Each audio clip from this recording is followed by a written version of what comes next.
राज्यातील 29 महापालिकांमधील एमआयएमच्या दमदार एंट्री मागे भाजपचाच हात आहे. होय, भाजपनंच एमआयएमला महापालिका निवडणुकीत मदत केली आहे आणि एमआयएम ही भाजपचीच बी टीम आहे.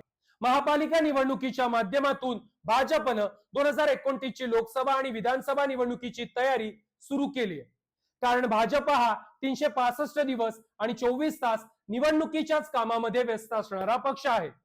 कोणत्याही मोठ्या निवडणुकीची तयारी भाजप 2 ते 3 वर्ष आधी सुरू करतो. म्हणजे इतर राजकीय पक्षांसारखा निवडणूक तोंडावर आल्यानंतर महिनाभर आधी भाजप कामाला लागत नाही.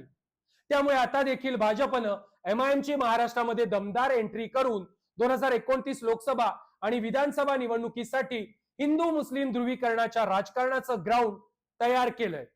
त्यात महत्वाची गोष्ट म्हणजे 2029च्या लोकसभा निवडणुकीमध्ये देवेंद्र फडणवीस यांना पंतप्रधान पदाचा चेहरा म्हणून प्रोजेक्ट करण्याचा राष्ट्रीय स्वयंसेवक संघाचा मानस आहे. त्यात लोकसभेनंतरच्या महाराष्ट्रातील विधानसभा निवडणुकीतही 100% भाजपा म्हणजे महाराष्ट्रात स्वबळावरती विधानसभा लढवण्याची रणनीती भाजपनं आखली आहे.